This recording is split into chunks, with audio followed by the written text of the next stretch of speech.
Alors, qui est responsable de l'éducation des enfants dans le couple? Qui est responsable de l'éducation? C'est une question tellement précise que j'ai eu vraiment du mal à trouver la réponse exacte. Mais on va essayer de cheminer ensemble pour obtenir la réponse qui peut nous satisfaire tous et nous permettre d'aller de l'avant. Est-ce que cette question est devrait se poser? Mais on va la développer. La question qui s'est posée va aider à développer. Je rappelle que nous n'allons pas aujourd'hui enseigner comment on éduque les enfants dans un couple. Mais nous allons essayer de répondre à la question. Parce que nous avons beaucoup de modules de formation sur le parenting qui peuvent être faits en groupe ou bien en coaching personnalisé. Je peux me noter. euh, on a plusieurs formations là-dessus. On a euh, bien préparé la rentrée des enfants. On a fait ça en décembre ou janvier. Hein. Il y avait une dizaine de participants. Garantit le succès total de son enfant. L'autre chose, c'est être parent. Être parent, c'est 10 modules, hein, la formation d'être parent. Alors, je voulais qu'on commence par les préalables. Une fois j'entends un débat, je suis un débat sur France 2, et c'était un débat sur un animateur qu'on appelle Ruquier, et il y a un invité. L'invité s'appelle Jean-Claude Van Damme. Jean-Claude Van Damme ne connaît pas les nouvelles conceptions. Apparemment, il est un peu villageois. Ils ne comprennent pas un certain nombre de nouvelles conceptions là, de la vie conjugale. Et il y a un débat sur le plateau. Et dans le débat, on essaie de montrer que oh, la femme souffre beaucoup, elle porte l'enfant pendant que le mari est en train de s'amuser avec ses amis. On lui abandonne ce fardeau-là. Et vraiment, il ne faut pas que cette histoire vous donne l'impression que j'ai déjà un a priori. Je n'ai pas d'a priori, mais j'ai aimé sa réponse. Je veux juste partager ça avec vous. Bonsoir, Alphonse. J'ai aimé sa réponse parce qu'il leur a dit qu'il ne savait pas que l'enfant est devenu un fardeau, qu'il n'avait pas cette conception de l'enfant fardeau. Donnez-moi aussi à manger, non? Il avait plutôt, bonsoir à toi, il avait plutôt la conception de l'enfant qui est un don de Dieu. Et c'est par là que je vais commencer. L'enfant est un don de Dieu. Non seulement il est un don de Dieu, mais c'est un don pour lequel nous allons rendre compte à Dieu. C'est-à-dire que Dieu nous met, je crois que c'est Christian qui a parlé de ça, Dieu nous a donné l'enfant et nous allons rendre compte de ce que nous faisons de cet enfant-là. Cet enfant est un projet que Dieu met dans nos mains. Il nous confie ce projet et nous avons l'obligation, nous avons le devoir de mener le projet jusqu'à son terme. Nous avons cette obligation-là. Et c'est pour ça qu'être parent est un privilège d'une haute importance. Être parent, c'est un privilège. Et puis, ceux qui sont parents peuvent vous dire qu'ils connaissent des émotions que ceux qui ne le sont pas ne connaissent pas. Il y a un enrichissement, il y a un apprentissage de la vie à être parent. C'est-à-dire que quand tu es parent, tu arrêtes d'être un enfant. Tu apprends une nouvelle, tu entres dans une nouvelle phase de ta vie. Tu apprends à vivre avec ce cadeau que Dieu te donne, qui n'est pas forcément, c'est pas parce qu'on dit cadeau, hein, qui n'est pas forcément facile. C'est pas parce qu'on a dit que c'est un cadeau de Dieu que tu peux imaginer que euh, ce sera trop facile, ce sera évident, ce sera jouissif et tout ça. Mais c'est quelque chose de bon. Et un élément aussi qu'il faut ajouter dans notre introduction, c'est qu'il y a des parents qui manquent de capacité. C'est pas parce qu'on est parent qu'on est équipé pour pouvoir éduquer les enfants. Et c'est pour ça que j'ai proposé que ceux qui veulent vraiment se suivre en offre, ils peuvent nous voir. On fait un suivi sur quand on est parent, ça veut dire quoi? Avec les célibataires qui préparent leur mariage, j'ai tout un enseignement sur devenir parent avec ce que ça a comme conséquence. Donc, nous étions en train de dire que nous sommes des ouvriers du Seigneur pour rendre cet enfant au niveau où le Seigneur attend de lui. Dans Proverbe 22, le Seigneur dit que je dois l'instruire. C'est-à-dire que ce n'est pas. Le Seigneur ne nous dit pas sois malin, instruis ton enfant, mais il nous le dit de façon. Comment je vais dire ça? C'est une directive du Seigneur qui nous dit d'instruire l'enfant. Il faut instruire l'enfant. Nous ne sommes pas les seuls acteurs aussi, parce que quand j'entends les débats là, les gens ont l'impression que nous sommes les seuls acteurs dans l'éducation de notre enfant. Nous ne sommes pas les seuls acteurs. Au départ, il y a trois grands acteurs dans l'éducation de l'enfant. Il y a Dieu, qui va faire parfaitement sa part. Dieu fait parfaitement sa part. Et après Dieu, il y a les parents qui vont faire plus ou moins leur part. Mais il y a une chose qu'on a beaucoup ignorée dans notre partage, c'est qu'il y a les enfants eux-mêmes qui participent à leur éducation. Il y a la personnalité de l'enfant. Il y a, je ne vais pas parler du caractère parce que nous, on forge son caractère, mais il y a sa personnalité. Il est né avec une personnalité qui va avoir une influence sur tout le travail que nous faisons. Vous allez voir qu'on aura l'impression que certains parents, leur travail est très facile, pendant que d'autres parents, c'est très compliqué. On va dire que les enfants de tel sont plutôt sages et les enfants de l'autre sont moins sages. Et, et moi, avec mon âge aujourd'hui, je ne, je ne regarde plus ça comme l'échec d'un parent de manière directe parce que je sais qu'il y a des enfants pour lesquels il va falloir investir plus d'efforts et il y a des enfants pour lesquels euh, ils ont un prérequis, c'est-à-dire une grâce particulière du Seigneur, ils développent des capacités particulières que le Seigneur leur a données. Donc, on a au départ ces trois grands acteurs-là, Dieu, les parents et l'enfant lui-même. Vous ne pouvez pas faire sans l'un. Vous ne pouvez pas réussir l'éducation sans Dieu, sans vous et sans l'enfant. Vous ne pouvez pas éduquer un enfant sans lui-même.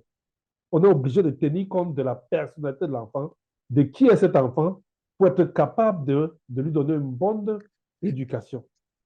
Mais, comme on dit dans le livre d'Amos, on ne peut pas cheminer ensemble si on ne s'accorde pas sur les thèmes. L'éducation, c'est quoi? C'est le processus qui permet de transmettre des valeurs, de transmettre des principes, de transmettre des connaissances et de transmettre des compétences à l'enfant. Et cette éducation peut être quelque chose de direct, comme ça peut être indirect. C'est quelque chose qui peut être subi, comme quelque chose qui peut être volontaire. Et ça m'amène donc à dire qu'en plus des trois que j'ai cités tout à l'heure, les côtés involontaires que je vais appeler subis, que l'enfant va avoir dans son éducation, il va avoir la société, il va avoir l'église, il va avoir le voisinage, il va avoir un certain nombre d'acteurs qui vont faire subir à notre enfant une certaine éducation. Et c'est pour ça que quand nous parlons à nos frères, quand nous sommes entre hommes dans le groupe, nous leur disons toujours, il faut que tu mettes les bases pour que quand les autres arrivent, ils trouvent un bouclier, que l'enfant a déjà quelque chose qui lui permet de s'opposer à ce qu'il reçoit des autres. La question disait, qui est responsable? Donc, ça parlait de responsabilité. Or, la responsabilité, c'est l'obligation de répondre de ses actes et de ses décisions. Et je suis persuadé que quand on parlait de responsabilité, on parlait certainement, ou alors on pensait certainement au rôle et non pas aux responsabilités. Parce que il y a des responsabilités que Dieu a bien tracées dans la relation conjugale, mais il y a aussi des rôles. Au niveau des responsabilités, tu vas en prendre, Dieu va dire que euh, instruire l'enfant, va dire d'instruire l'enfant, il va dire d'inculquer des valeurs à l'enfant, il va dire un certain nombre de choses, mais parlons des responsabilités, ou bien parlons d'abord des rôles. Le rôle, c'est à la différence de la responsabilité, parce que la responsabilité, c'est la décision qui va répondre de cette décision, mais le rôle, c'est qui pratique de manière pratique à la maison, là, qui fait quoi. Et je soupçonne, même si ce n'est pas moi qui ai lancé le débat, je soupçonne qu'en grande partie, on pensait plus au rôle qu'à la responsabilité. Mais on va parler de la responsabilité. Parce que dans le rôle, c'est qui fait quoi au quotidien. Et dans le rôle, on ne peut pas se tromper parce que nous avons une expérience conjugale de tous les jours qui nous permet de savoir qui fait quoi au quotidien. Et à l'issue de notre petit échange, on va voir que il y a dans ces rôles-là des choses qui peuvent être interchangées et des choses qui ne peuvent pas être interchangées. Mais revenons aux responsabilités d'abord, avant de chuter sur les rôles. Première responsabilité, c'est celle du père. Celle du père. Quelle est la responsabilité du père? Non, commençons par donner les grands principes avant de parler de la responsabilité du père. Dans les responsabilités, il y a des grands principes comme euh, la complémentarité. Papa et maman se complètent pour l'éducation de l'enfant. Euh, euh, Adam disait, celle-ci est os de mes os, chair de ma chair.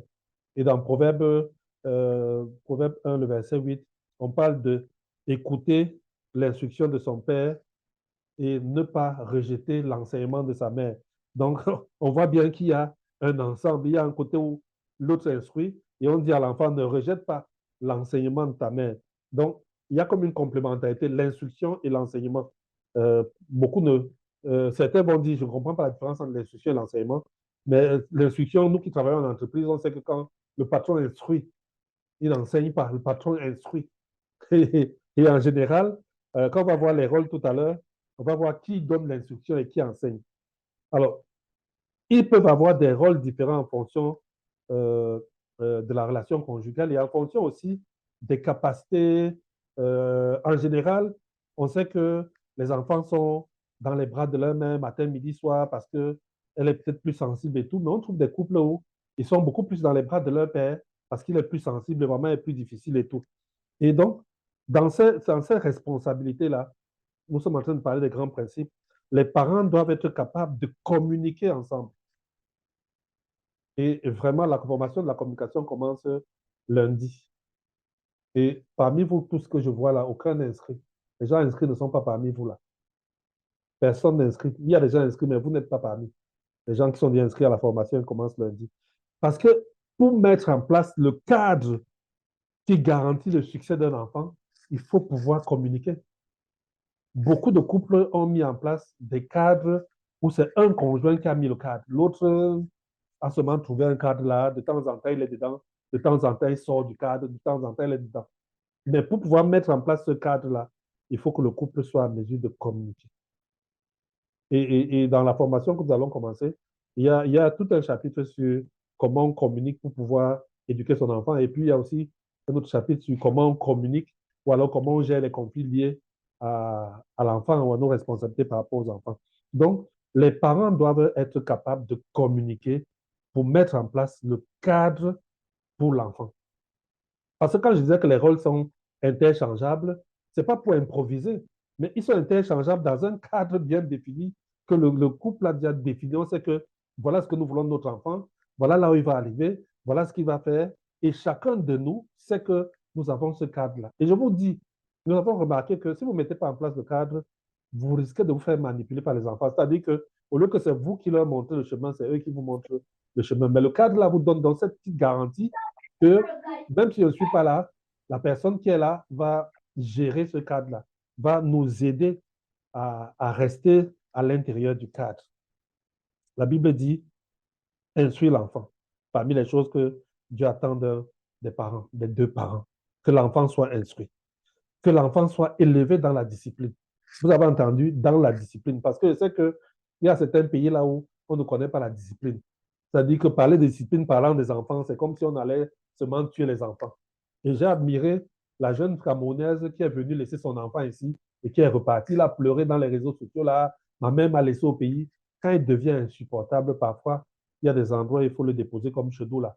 Dans chez nous là, on respecte ce que dit la parole de Dieu. Et la parole de Dieu dit que la folie est attachée au cœur de l'enfant et que c'est la chicotte qui l'en délivre. Et nous, on applique ça. Ça dit qu'on sait être des papas gâteux, mais on sait aussi fouetter. Et on fouette sur la plante des pieds, sur les fesses et sur les mollets, parce qu'on veut que l'enfant soit élevé dans la discipline, dans le respect de la hiérarchie. Et c'est pour ça que la Bible nous dit dans le livre de Deutéronome de lui inculquer des choses sur lesquelles il va rester toute sa vie. Et inculquer, ça veut dire ouvrir sa tête et mettre dedans. Ça ne veut pas dire lui faire asseoir et commencer à lui expliquer dans les détails que si nous faisons ceci, c'est parce que nous pensons qu'un jour tu seras grand. Non. Il y a ce qu'on fait comme ça, on discute, mais il y a d'autres choses où on inculte. On dit que chez nous, la loi c'est. On ne se justifie pas pour la loi que nous avons mise chez nous. Et ça fait donc que quand un enfant arrive dans votre cadre, il trouve cette loi parce que vous avez mis ce cadre-là ensemble, et il ne peut pas se détourner de cette loi-là. Parce que quand il va chez papa, c'est le même cadre. Il va chez maman, c'est le même cadre. Mais quand vous n'avez pas mis le cadre, l'enfant peut surfer dans les limites du cadre. Il peut surfer. L'enfant a aussi besoin, comme dit en Timothée 5, qu'on prenne soin de lui. Dans le livre de Timothée, la Bible dit que celui qui n'a pas soin des siens, et principalement ceux de sa propre famille, est pire qu'un infidèle. Donc, tu peux être un bon enfant de Dieu à l'église, là, un bishop, un serviteur de l'éternel et tout ça. Si tu n'as pas soin de tes enfants, tu es pire qu'un infidèle parce ils font partie des tiens, où Dieu attend que tu fasses quelque chose. Maintenant, revenons maintenant à nos différents rôles dont nous parlions tout à l'heure. Nous avions dit qu'il y a beaucoup de rôles. J'ai même un document, peut-être je vais le mettre dans le groupe, qui va spécifier les différents rôles qu'on attend des parents d'un enfant. Non, il faut venir à la formation de parents pour avoir ça. On ne peut pas donner ça comme ça. Quand vous avez ces différents rôles-là, chacun va choisir dans ces rôles-là quelle est sa part, qu'est-ce que lui fait dans ces rôles-là. Et ce n'est pas un choix qui est exclusif. On dit exclusif? Oui. Exclusif pour dire que comme j'ai choisi, je ne vais faire que ça. C'est des choix qui disent que si l'autre n'est pas là, il a un empêchement, il est malade, il est occupé, je peux jouer le rôle qu'il jouait sans aucun problème, mais en le jouant comme lui le fait. La responsabilité du père, c'est quoi? Première responsabilité que Dieu lui a donnée, c'est qu'il est le chef. Et en tant que père, il est considéré comme le berger. La Bible dit l'Éternel est mon berger. Je ne manquerai de rien. Donc, l'enfant ne doit pas se sentir en insécurité avec son père. D'accord? La Bible dit sa houlette et son bâton. L'enfant doit savoir que papa a un bâton. Que quand je sors des marges là, il y a quelque chose qui va m'arriver de sa part. Comme ça, il n'y a aucun mal qui peut m'arriver de l'extérieur. Parce que mon père m'a déjà encadré. Il ne va pas manquer de quoi manger parce que mon père est le berger. Mais le berger a quelque chose de particulier. Ce n'est pas seulement parler de Proverbe 31. Il y a quelqu'un qui m'appelle là. Je ne peux pas prendre le téléphone. L'autre élément du berger, c'est que le berger conduit le troupeau. Et quand j'entends les débats dans le groupe, je suis un peu mal à l'aise parce que je m'attendais à ce genre de débat, que les hommes ne prennent pas les devants. Mais j'entends les débats du genre, les hommes ne font pas la nourriture, les hommes ne lavent pas le sol. C'est quoi ça qu'on a? S'il doit montrer la direction, c'est là où on l'attend. Ce n'est pas à la cuisine qu'il est le plus attendu. Ce n'est pas pour dire qu'il n'est pas attendu à la cuisine, il est attendu à la cuisine. La nourriture qu'on a mangée avant-hier, hier, c'est moi qui ai préparé. J'ai pas, je n'ai pas, je n'en ai pas fait un truc. Moi, je veux dire que là où on l'attend, c'est qu'il conduise le troupeau, qu'il montre la direction, on va où. Nous avons mis un cadre, quels sont nos objectifs à long terme? On va où avec les gens-ci? Nous l'avons pris comme ça, c'est un projet de Dieu, nous l'amenons où? Qu'est-ce que nous voulons faire de lui? Et comme je disais, c'est des choses qui se discutent dans, qui se, qui se, qui se discutent dans la communication. Et c'est pour ça que le père, qui est le berger, doit être quelqu'un qui sait faire passer, qui sait faire passer sa vision. Parce que si tu as une vision en tant que père, que tu ne peux pas communiquer, il y a un problème. Tu dois être capable de communiquer ta vision aux autres. Tu dois être capable d'amener les autres à comprendre quelle est ta vision. Et donc le père est cette personne. Et c'est pas ça qui est le plus facile, hein. Préparer à manger, là, laver le sol, faire le marché, là, c'est trop facile, hein. C'est trop facile. Même un employé de maison peut faire ça. On peut payer quelqu'un qui fait ça. Mais on ne peut pas payer quelqu'un pour venir réfléchir sur là où il amène les gens. Parce qu'il doit les protéger, ces enfants-là, sa femme, ses enfants. Il doit les aimer et il doit aussi assurer la discipline. Et il va assurer la discipline comment? Pas seulement par le fouet, comme nous avons dit, mais par l'exemple aussi. Il doit être quelqu'un qui montre l'exemple. L'exemple de la piété, l'exemple de la discipline, l'exemple du respect, l'exemple de la fidélité. Il doit être quelqu'un qui montre l'exemple. Et comment va-t-il montrer l'exemple s'il n'est jamais là? Comment va-t-il montrer l'exemple s'il est tout le temps dehors? Pour montrer cet exemple, il faut qu'il consacre du temps. La Bible dit qu'il doit instruire l'enfant. C'est l'homme qui instruit l'enfant, hein, pas la femme. C'est l'homme qui instruit. Il va donner ces instructions-là quand? Pas le fouet. C'est quand l'enfant fait mal qu'on l'instruit? Non. Non. Non. Si vous suivez même des enseignements, on va vous dire que quand il fait même mal, là, ce n'est pas la, la récompense, ce n'est pas forcément le fouet, hein. Mais il faut qu'il consacre du temps à sa famille, qu'il trouve du temps pour sa femme, qu'il trouve du temps pour ses enfants. Et ça, c'est ce qu'on appelle les responsabilités. L'enfant a besoin d'un père qui joue ses responsabilités dans sa vie. Il a besoin de se mirer sur son père, d'admirer son père. de voir en son père des choses sur lesquelles il peut, quand il est avec ses amis, parler de son père, des exploits de son père, des choses que son père fait que les autres ne peuvent pas faire. Maintenant, nous allons parler des responsabilités de la mère.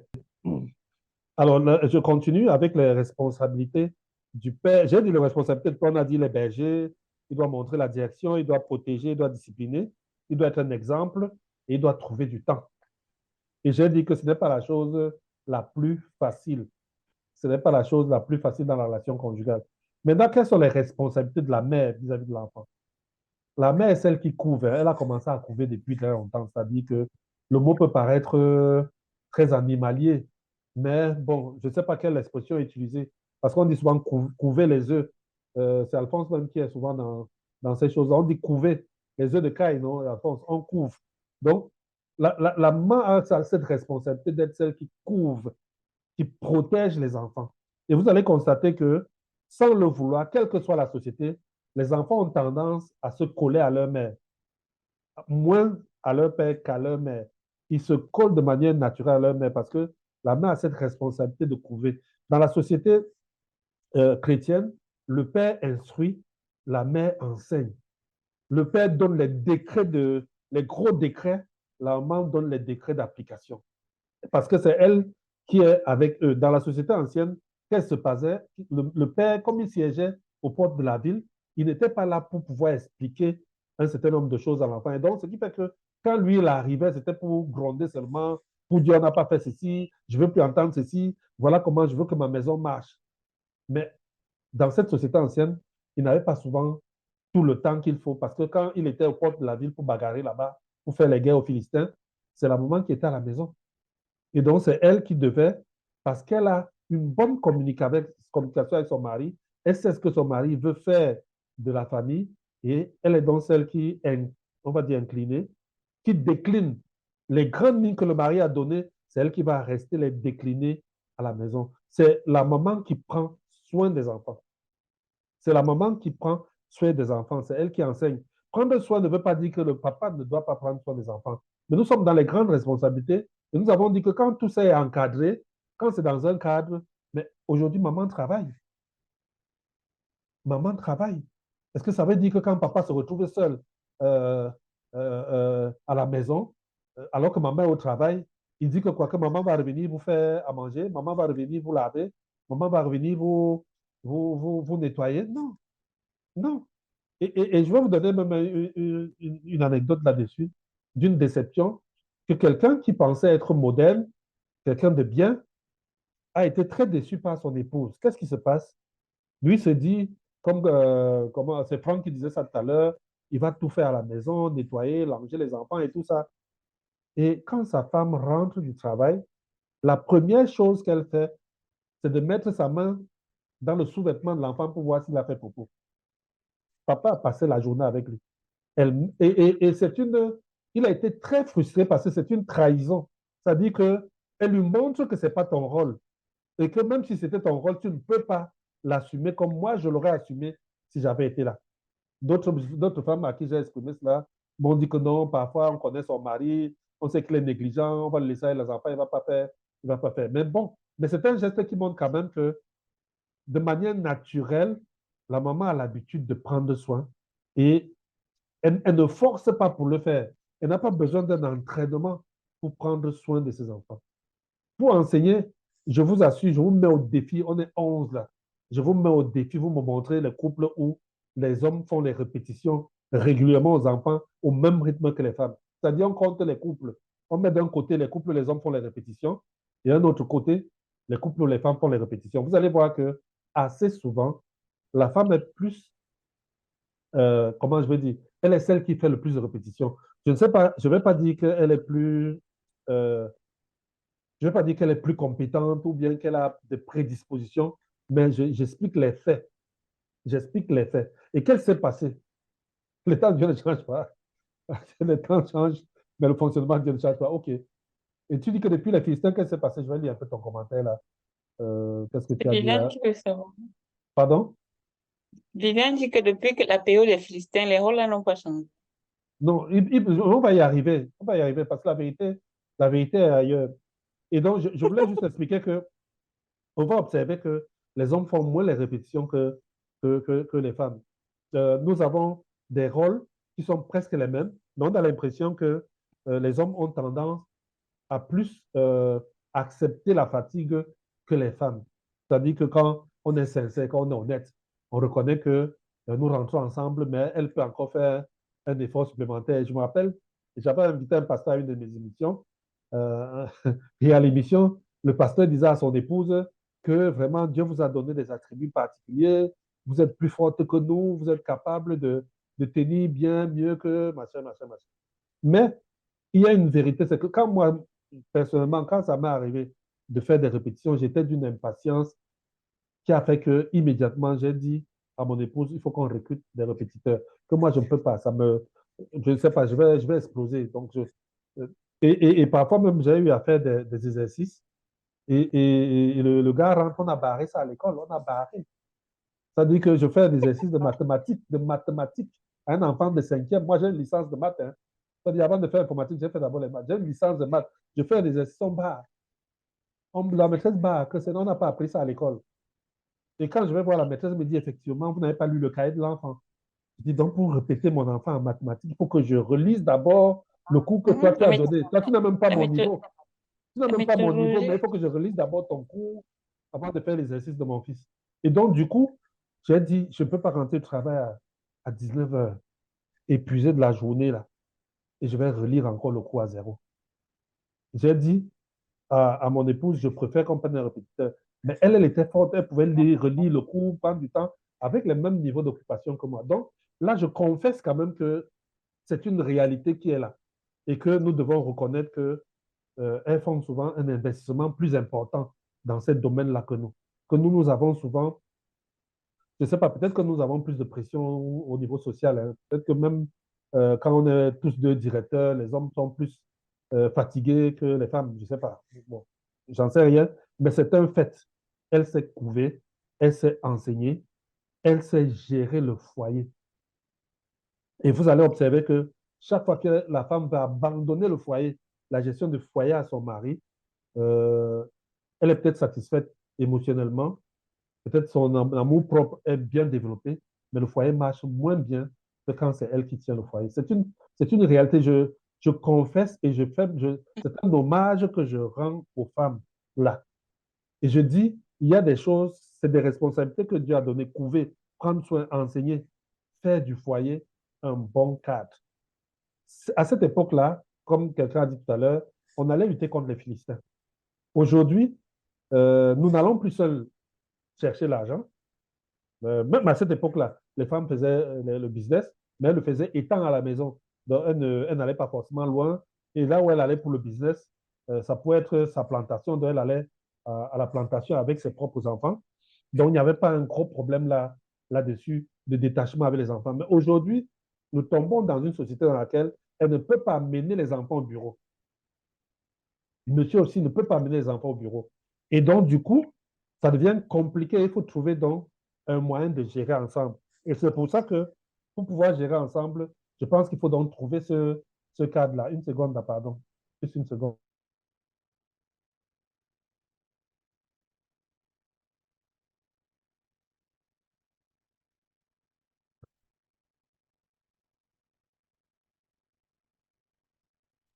Et donc, il faut maintenant trouver un moyen de gérer ses responsabilités en tenant compte du fait que l'environnement a changé, les choses se sont transformées.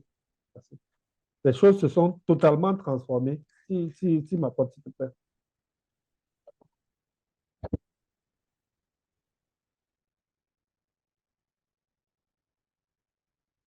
Les choses se sont totalement transformées. Il n'y a plus une personne qui apporte l'argent à la maison, c'est les deux qui apportent l'argent à la maison. Et on a même des couples où elle va apporter même beaucoup plus que son mari. Mais dans un couple chrétien, quand ça arrive à la maison, ça n'a plus l'étiquette de tel a apporté plus que l'autre. Ça ne fait pas de celui qui a apporté beaucoup moins de responsabilité que celui qui a apporté moins. Parce que le plus, là, c'est à l'extérieur qu'il y a plus. Mais quand on entre à la maison, puisque les couples chrétiens, en général, font les comptes communs, sauf s'il y a comment on va dire ça, sauf s'il y a des affaires qui peuvent toucher à la fortune du couple. Donc, pour répondre à la question, parce que je fais tout ce truc-là pour venir répondre à la question. Première réponse à la question, l'enfant est un don de Dieu. L'enfant est un don de Dieu. Et quand Dieu donne, on prend avec deux mains. Quand Dieu donne, on prend avec deux mains.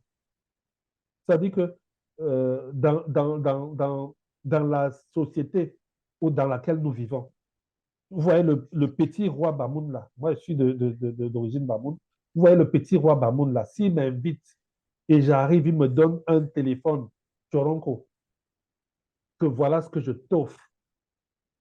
Vous pensez que je vais lui dire, Majesté, tu me sous-estimes, tu me rabaisses? Non. Je vais l'encadrer et mettre dans mon salon pour montrer aux amis qui viendront me rendre visite que voilà le présent que le Seigneur, que mon roi m'a offert. Voilà ce que mon roi m'a donné quand je suis allé lui rendre visite. Voilà la preuve. Donc, l'enfant est ce don-là pour lequel nous devons nous précipiter à travailler pour qu'il soit quelqu'un dans la vie, à lui donner une chance dans la vie. Je veux dire que la précipitation là, va même nous faire oublier qui fait quoi. La précipitation va nous faire oublier qui fait quoi. Et pour que, quand j'oublie qui fait quoi, je ne sois pas en mal, je ne me sente pas dupé, il faut qu'il y ait une communication entre nous. La communication va garantir le fait que chacun sait là où nous allons, chacun sait ce que nous faisons, et chacun comprend pourquoi moi je m'investis plus que lui. Et nous savons pourquoi. Et nous savons que ce n'est pas de manière égoïste que moi je m'investis plus que l'autre. La réponse à la question, c'est vraiment, même si vous ne suivez pas notre séminaire sur le parenting, commencez par mettre un cadre pour votre enfant. Que vous ayez un enfant maintenant ou que vous n'ayez pas, commencez à réfléchir pour le cadre dans lequel, quand il va arriver, il va évoluer. Quelles sont les règles qu'il va trouver? Quelle est la façon de vivre qu'il va trouver? Quel est le cadre que vous avez mis pour qu'il puisse évoluer dans ce cadre-là? Et j'ai dit au début, vous ne pouvez pas mettre ce cadre si vous ne communiquez pas. Pour que le cadre soit mis en place, il faut que vous puissiez communiquer. Et c'est ce cadre-là qui va permettre une interopérabilité des rôles. Nous avons un cadre, nous avons un objectif. Du coup, si j'arrive, l'autre n'a pas encore fait, je peux faire. Mon partage aujourd'hui n'est pas fait pour encourager les paresseux. Parce que j'ai lu dans le groupe là qu'il y a les paresseux. Le partage n'est pas pour dire que nous allons encourager les paresseux à être paresseux, mais encourager les paresseux à admirer le travail des travailleurs et à sortir de ce confort-là. Parce que la paresse est souvent liée au confort. C'est-à-dire que le paresseux trouve inconfortable de faire ce que le travailleur est en train de faire. Et c'est pour ça que lui s'installe dans sa paresse et il faut que l'autre fasse tout. Dieu a fixé des responsabilités. Le père instruit, la maman enseigne. Voilà les deux responsabilités que moi je connais. Maintenant, le père doit protéger, le père doit être celui qui monte la direction, le père doit être, et je pense que madame doit même travailler dans ce sens-là, de faire du père celui qui tranche. Le père ne doit pas être celui qui dit des choses et la femme tranche. Le père doit être celui qui tranche. Quand on a discuté, on dit que quand ton père va rentrer, on va lui poser le problème. Et on a donné la crédibilité au père que quand lui, il a dit que stop, personne ne vient s'opposer au stop du père. La mère doit être celle qui a la charge du débat, je veux dire quoi, de la gestion des détails avec l'enfant. Elle doit être celle qui est dans le détail avec l'enfant. Et elle doit être celle qui élève son mari. Et le mari doit être celui que quand sa femme a pris une décision, ce n'est pas parce qu'il a la vision, ce n'est pas parce il est le berger qui va venir balayer les décisions de sa femme. C'est même une erreur très, très grave dans les couples qu'un homme balaie la décision de sa femme. Je suis allé à l'Ouest, J'ai vu un homme taper sa femme parce qu'elle a tapé l'enfant. Et devant l'enfant, ne le tape plus jamais, je ne veux plus. C'est non-sens. Non-sens. Donc, voilà à peu près ce que je voulais partager. On va ouvrir la discussion pour qu'on continue la discussion. Mais l'idée était de dire qu'il n'y a pas quelqu'un là qu'on va dire que sa responsabilité, c'est éduquer l'enfant. C'est la responsabilité des deux, éduquer l'enfant. Et si l'enfant échoue, le premier responsable de l'échec, c'est monsieur. Premier responsable, c'est monsieur. Je suis en train de lire le livre de Samuel et je vois que Dieu dit à Samuel que ce que tes enfants font là, je vais te frapper. Il dit ça à Samuel, à Élie. Que ce que tes enfants ont fait là, ils vont mourir le même jour. Il n'y aura plus personne qui va vivre longtemps chez vous. Et je vais te frapper avec tes enfants. Est-ce qu'Élie avait désobéi à Dieu? Le père va répondre. Le père est toujours celui qui va répondre. Il est le premier responsable. La deuxième responsable, c'est maman. Chez les Bantous, c'est quand l'enfant fait mal, le père rentre, il dit que c'est à cause de toi. C'est toi qui fais ça. Parce que, en général, c'est elle qui est avec l'enfant matin, midi, soir. C'est elle qui est avec eux à la maison. Et donc, on dit s'il a un mauvais caractère, c'est parce que sa maman laisse faire. Moi, je ne suis jamais là. C'est elle qui laisse faire. C'est ça chez les Bantous. Et c'est pour ça que tu vas voir un mari gronder sa femme en disant vraiment, je ne suis pas satisfait. Comment nos filles prennent des grossesses à la maison? C'est parce que tu ne les contrôles pas. Quand il vient me voir, il me dit que toi-même, tu étais où? Tu es le premier responsable. Donc voilà, là où on va s'arrêter. Je vais m'arrêter là pour ce que je voulais partager. Maintenant, on va donner la parole à vous tous.